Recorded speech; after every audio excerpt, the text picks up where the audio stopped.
don't answer the door. But do check out this video. So, hi, beloved. If we haven't met yet, I'm Courtney Louie, and I'm the creator behind Coffee Chats and Yoga Mats, where we are all about helping you live intentionally with passion and purpose as God's beloved. And a big piece of that here is understanding and embracing your God-gifted personality. And I'll talk more about that in just in a minute. But I want to share with you my perspective about don't answer the door. And I promise this is not a scary movie. You don't have to worry about someone crazy knocking at the door. You see, I have a couple of focused hours, typically Monday through Friday, that is my time to do coffee chats and yoga mats work. In fact, I find it life-giving. I look forward to it every day. And I swear it's like clockwork that once or twice a week, it seems like once I sit down, I get settled, I'm ready to rock, someone rings the doorbell. I think there must be like a sign that goes out in the universe. And this has been going on for months. I mean, we moved here over a year ago. And one of the things I really struggled with is, should I answer the door? And I know this one's so simple, but this is where understanding your personality can really come into play. So I've shared before, I'm a Myers-Briggs typology indicator, MBTI fanatic. And I'm also certified as a coach, and so big fan. And it's been enlightening for me to realize that someone who my best fit type is ENFJ. Feeling is a big driver for me. I want to be compassionate. I don't think people who don't leave feeling are compassionate. That's something I'm especially sensitive to. I want to be responsive to others' needs. I want to meet someone where they are. It's a great quality.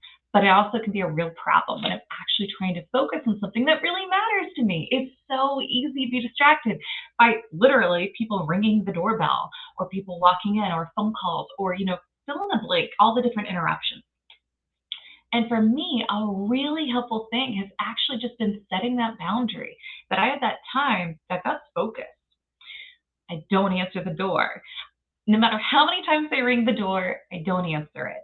And maybe this is just a great way to be an example of a horrible neighbor. But for me, that's been really helpful is giving myself that permission that there's certain times during the day when answering the door is not something I'm going to do. And of course, that can translate to other facets of your life. So maybe it's like, we'll go with home life. It's when you're at home, you're, having food with your family. We don't have phones at the table. We don't answer phones. We don't answer doorbells. Whatever those kinds of things may be. It doesn't mean you won't ever need to make an exception. But for me, that's been a really life-giving, intentional practice. And also help ditch some of that guilt that I'm not doing a good job of being a neighbor or that I'm being rude. Actually, I'm honoring myself. And that's pretty cool. So one of the things I want to share with you about that is when you understand your personality, just have some deeper layers. There's so much further we can go into this that can really shed some light on how you see yourself and how you understand yourself and help you create better, healthy boundaries that you need depending on the different facets of your life. If you're someone, I'm just broadly stereotyping here, who leads with thinking, you tend to think a bit more about how to be more efficient, effective with your time and energy, and look at from more of an objective view. Others' emotions or influences aren't a strong of a factor. We can explain that more later. Then that may not be a boundary you need, like don't answer the door. You might be like someone in my household is like, I wouldn't answer it anyway. And again, nothing wrong with that. You might need different kinds of boundaries. But that's an exciting piece about if you discover more about your personality, how you can practically do that in your day-to-day life.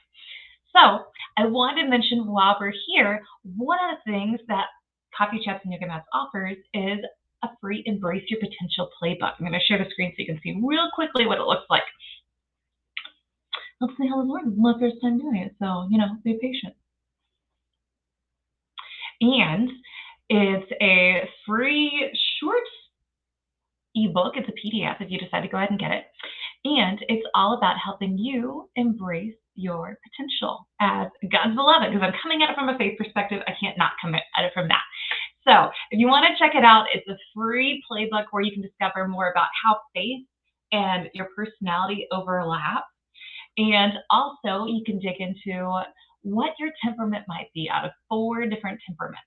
There's definitely more personalities out there, but let's just wade our toes into the water, get a little taste. And then you can also find some really practical tips about what do you actually do now that you have an idea of your temperament? What do you do with that information? Because so often it's ridiculously easy to take a personality quiz or do a quick inventory about your strengths, and then I'll do anything with it. And so there's some practical tips in there about what do you actually do, how you can leverage your personality. And I'll be talking about that more in the coming weeks because we're going to keep coming back to this topic. But in the meantime, if you want to download your free Embrace Your Potential Playbook, hop on over to coffeechapsandyogamats.com/potential. And I look forward to getting that in your inbox. It's new and improved recently, so I hope it serves you. But definitely feel free to comment below if you have any tips about what's helped you maintain your focus when interruptions come in, maybe literally someone banging on the door or other kind of life interruptions. Comment below, and as always, you can live intentionally with passion and purpose as God's beloved. I look forward to chatting with you again next time.